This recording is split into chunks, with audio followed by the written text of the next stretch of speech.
Grid Family Tutorials. Today we're going to be making some activated carbon.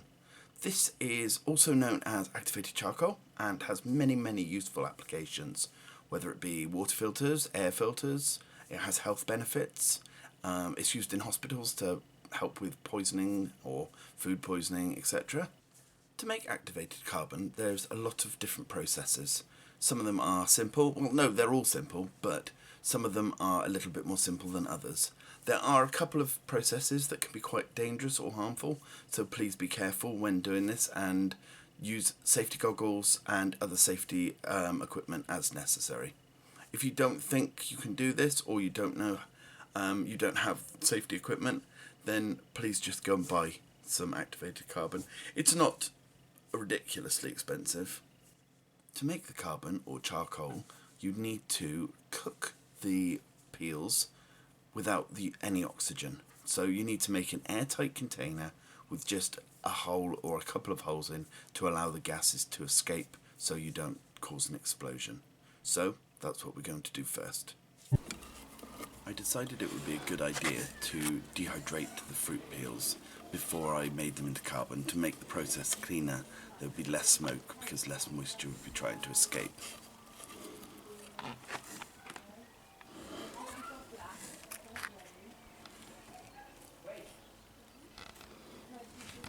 Well, the banana skin has dried, so we're just going to cut it up like this.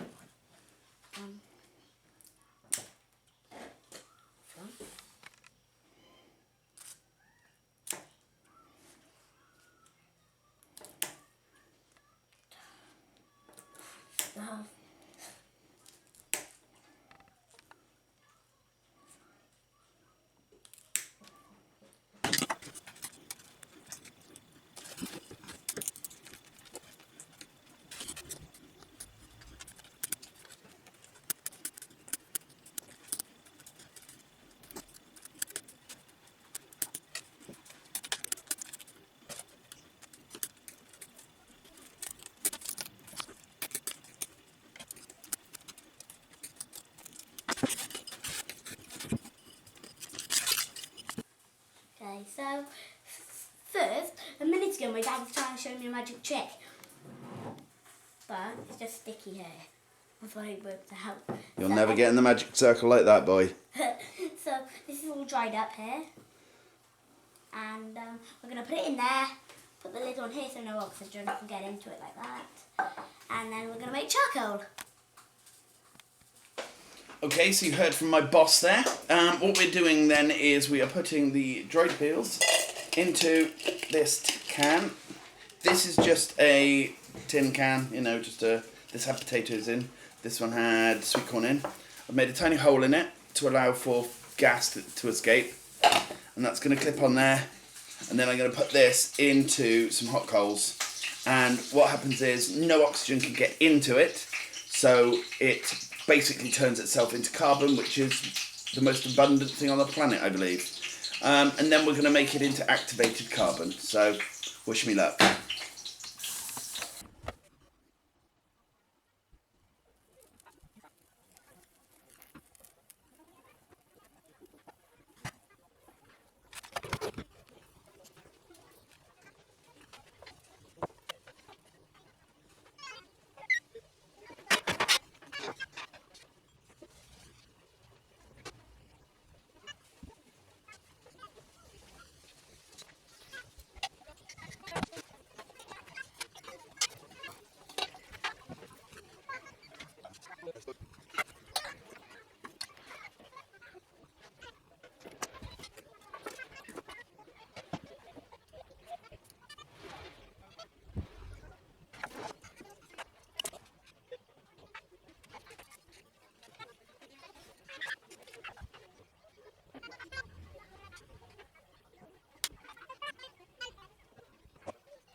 Okay, so I had shown what the carbon looked like, and then we used a mortar and pestle to crunch it all together.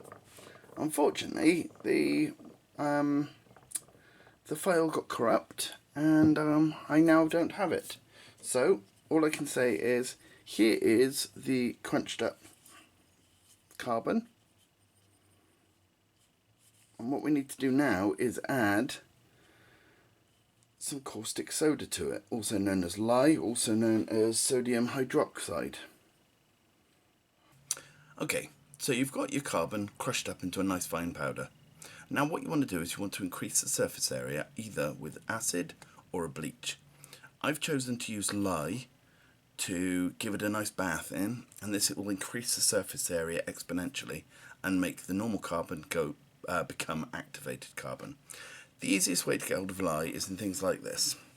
This is a type of drain cleaner, which is caustic soda. Caustic soda is another name for lye or sodium hydroxide. You can actually make your own lye using wood ash and water. It's a process I will be doing in a future video, but I won't be doing for this video. Different drain cleaners, each containing caustic soda. Always have a look on the back.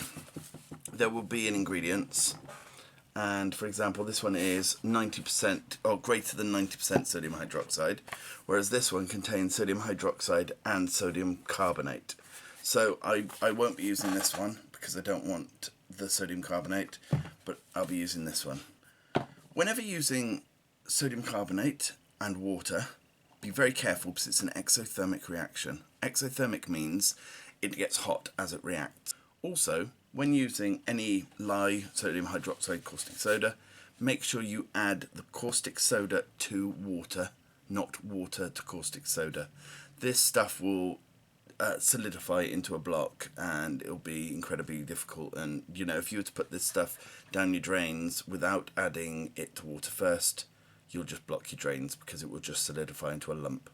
But as I say, it's an exothermic reaction, it's a hot reaction, so make sure you use a container that number one won't react with the lye, and two will not break due to heat. So you don't want to use plastic. I'm actually using a Pyrex jug because I know that that can withstand quite a lot of heat. Okay, so what we need to do is we need to use, for the small amount I've got here, I haven't got very much, but for the small amount here I'm going to use 100 millilitres of water, and to that I'm going to add about 2 teaspoons of caustic soda. Okay, so here's my 100 millilitres of water. It's cold water. Never ever ever use hot water. And here is my caustic soda or lye. Now make sure you start it mixing before you start pouring the stuff in, because you don't want it to just fall to the bottom and start to lump together.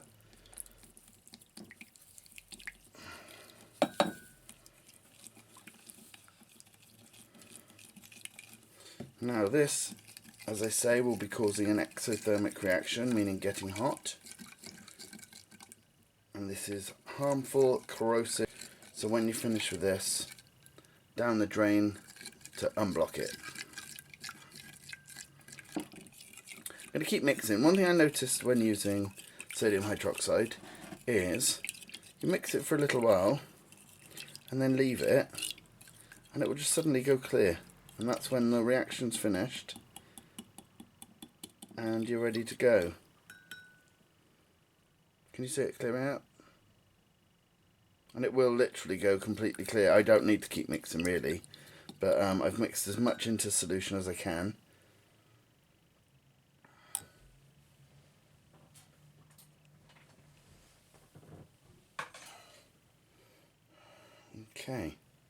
Okay, so we have a solution of sodium hydroxide, or lye, or caustic soda, or any of the number above. Now we're going to pour it in.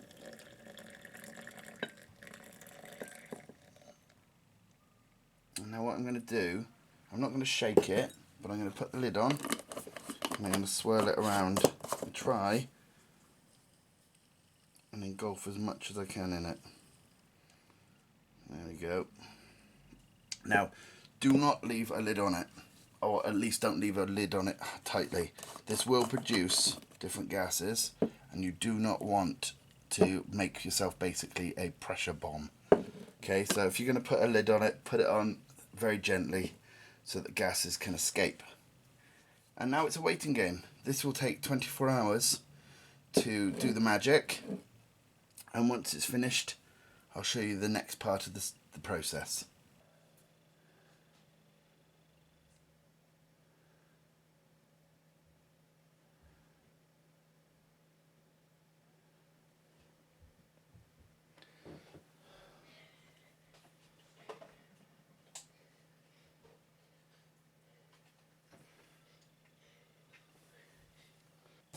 Okay, so it's been 24 hours and our little concoction has sort of dropped out of solution, some of it, and so on. It looks quite untasty.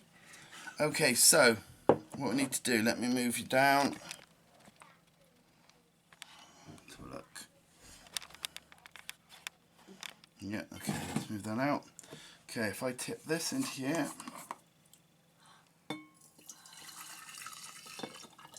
Looks like muds. Looks yummy, doesn't it? I like that It looks like your mum's dinner. Yeah, I like that on my cornflakes.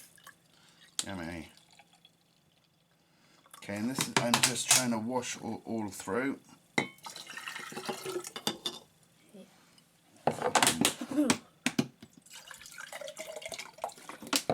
Let's mix it a bit more.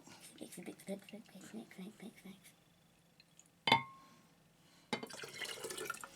Okay, that'll do. Now,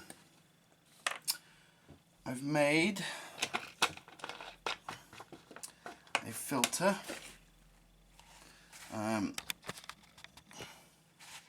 Basically, I've just got myself a funnel and some kitchen roll. Oh. Let's move that over there.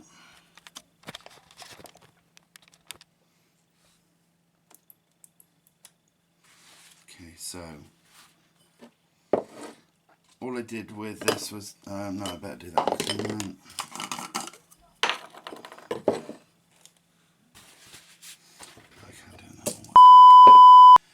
Okay, so normal regular funnel, and all I did was I got multiple sheets of paper, kitchen roll, plonk it in there.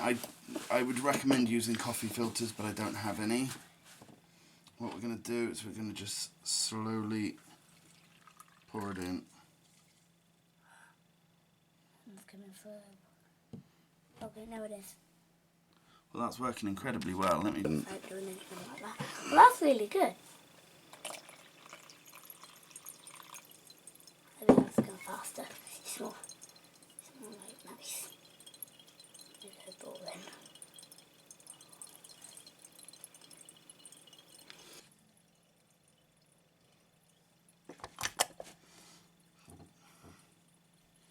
Okay, so we're going to just try and filter all this through. As I say, it probably would have been better to use a coffee filter, but I do not have any.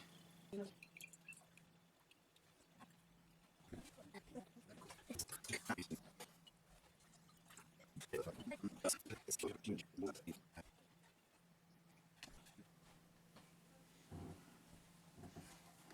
look at that. And that it looks sense. Oh, yuck. Okay, that looks like I'm wet off. Yuck. See yourself down there. Just do that again. Oh. Okay, so the filtering process is nearly complete. What I need to do is just allow this towel to dry, these paper towels. But what I'll do first is I will just leave it to drip overnight so that as much of it has come through as possible. Okay, so we left the activated carbon to dry in this thing, so let's take it out of there. And now it is basically as dry as possible. There's a little bit of damp on the base of this tissue, but it's not going to be a major issue. Tissue and issue, nice one, Jay.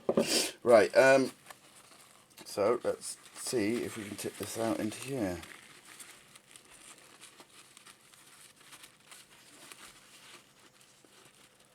Now I'm quite looking forward to making a water filter, just to test, you know, a design principle kind of thing, a prototype, a tiny little one, and testing it out. If, for example, you were going to be putting this in capsules and eating it, like they suggest you can do, you'd need to wash it out many more times, okay? You maybe 3 or 4, because obviously you don't want any sodium silicate on it at all. Right, now what I'm doing is I'm just going to carefully scrape as much off the tissue as I can. I'm actually very surprised how well this worked.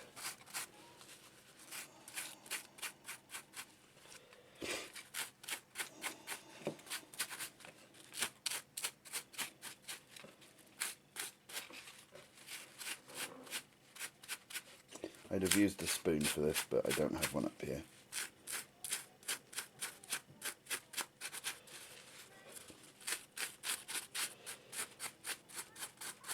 You see how much I've actually taken off around the sides, it's incredible. So again, tip it in.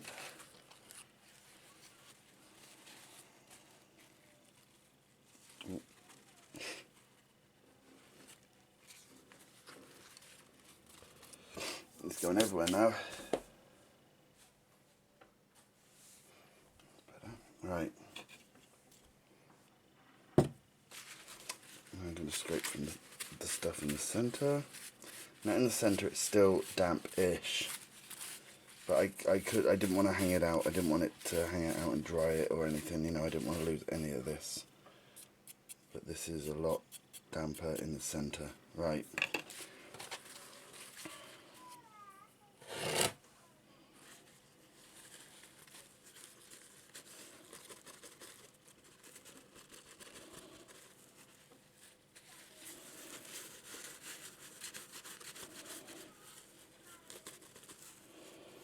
I might get some more out of that. If I was doing this for an emergency purpose rather than just testing it right now, then I probably would be harvesting a lot more of it than I did. Right, now, mortar and pestle again. It's amazing what a different texture it is now. It's like foam almost. I'm not going to mortar and pestle it, I've changed my mind, I don't want to, so I might be then changing its composition or something. So, I need to dry my funnel out, it's still damp in the actual tip of the funnel.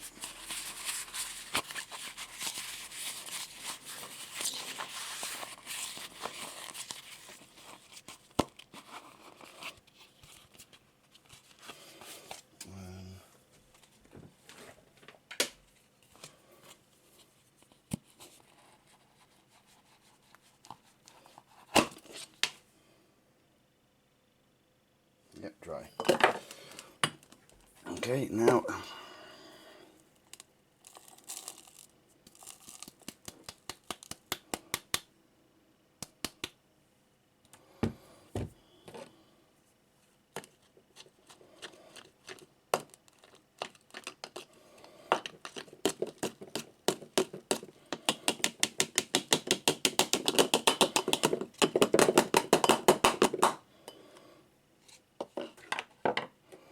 There we go then.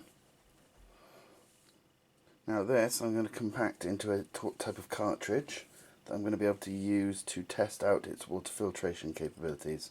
As I say, this is not edible. There are ways of making it with lemon juice and various other things, otherwise you can make it the way I've made it, but make sure you wash it more times. Fill this with water again, swish it around, leave it for half an hour, filter it out and do that a couple more times. Anyway, I hope you found that interesting. If you've got any questions, please don't hesitate to contact me and I'll try and answer them. If you guys have any ideas you want me to test, please give me a shout and I'll see what I can do. Thanks for watching. Bye.